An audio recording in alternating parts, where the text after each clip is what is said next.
Hey guys, my name is Michael Watson and today I'll be telling you about the amp audio effect in Ableton Live. I've got an audio track over here with this guitar sample. And to pull up the audio effect, you go to your browser. Now make sure there's nothing in your search bar. If there is, you might not see it, so just hit this X to empty that, and then under audio effects, go to amp, and then just drag in the actual amp file. So what is an amp? Well, amp is short for amplifier, and it amplifies the sound. The sound of what? Well, an instrument that you've plugged into the amp via a cable, or some other signal transmitting device if you're not using cables. And you get amps in all DAWs, and in this particular amp in Ableton Live, you've got 7 different amp models that you can choose from, and these different amp models are based on existing amps out there. So Clean is modeled on an amp from the 60s and was widely used by guitarists of the British Invasion. Boost is based on the tremolo channel of the same amp, but it's great for edgy rocky riffs. This blues one is based on a 70s era guitar amp and it's got a bright character. It's popular with country, rock and blues guitarists, as the name suggests. This rock model is based on a classic 45 watt amp from the 60s. This lead model is best used by metal guitarists. You'll hear why in a moment. Heavy is based from the same amp as lead, but it's a lot more grungy and vintage. So it's great for metal and grunge sounds. And then this bass is modeled after a bass amp from the 70s, which became quite popular with bass players because of its strong low end and fuzz at high volumes that you get from the distortion. So I'm just going to play through them.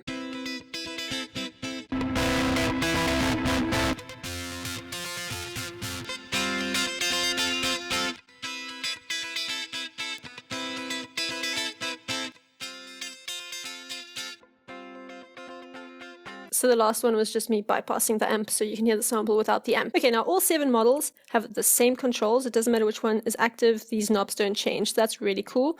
Let's start with telling you about the gain and the volume amp.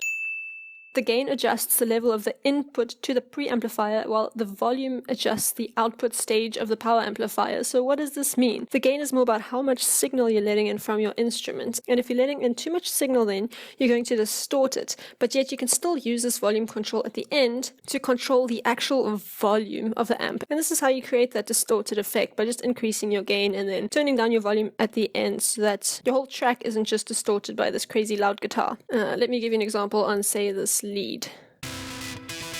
So low volume, a lot of distortion, little distortion, high volume, sounds almost clean. Then you've also got your bass, your middle and your treble knobs over here, and they're basically little EQs where you can up the shelves of the various frequencies. You can adjust the mid tones, the treble tones, which are the high tones, and the bass tones. So let's show that on the Clean preset.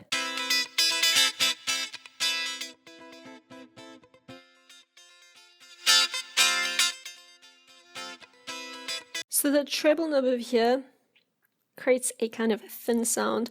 The middle is the warmest and the bass also warm, but the bass lacks a bit of substance, and that's primarily because I'm using a guitar sample and not a bass guitar sample. So by only having the bass frequency, you're cutting out the main frequency content.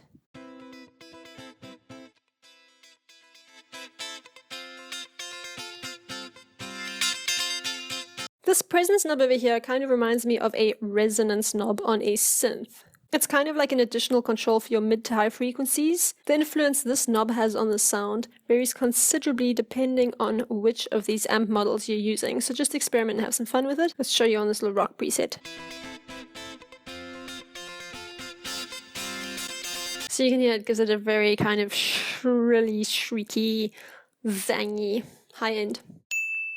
And now at your output, you can choose between mono and dual. So dual is just another word for stereo over here. Volume we've dealt with, and then your dry wet knob is like any other dry wet knob. We change the ratio between that dry signal, which would mean the signal unaffected by any of this. So basically it would be like this amp doesn't even exist, versus the wet signal, which means all of the signal has been splashed with this audio effect and is now completely soaked in amplification. So just some tips on how best to use this. Amps are typically used in conjunction with cabinets, and if you look in your browser you can check out the cabinet here as well. Cabinets are designed to be used after the amp in a device chain. So if you're looking for an authentic sound, something maybe from the past that everyone kind of recognizes, that's what you're going to be doing. But you can also achieve interesting and exotic sounds by using the amp and the cabinet independently. So if you're looking for fresh sounds, then shake things up. Also be aware that these amps are modeled on actual electricity-powered amplifiers, and when you use electricity, the various circuits in guitar amps only have a fixed amount of electricity to work with, and the flow of electricity is also continuous. So for this reason, turning up a particular parameter may then decrease the amount of available energy which would actually be used somewhere else in the amp. This is particularly noticeable in the EQ controls. So for instance, if you turn up your treble, you can actually lose some of your bass or mid-range frequencies because there's only so much power running through the amp. Also, don't just use amps on guitars, use them on like voices, violins, bass, anything if you want distortion or just a different tone. They're really, really great tools, and often I'm very surprised by the results. So that's it from me. I'm going to stop talking now, and you should now put this into practice before you forget all of it. So thank you for watching, and if you want to learn more of these, subscribe because I'm doing one for each single audio effect in Ableton Live. So thanks for watching, and I will see you in the next one.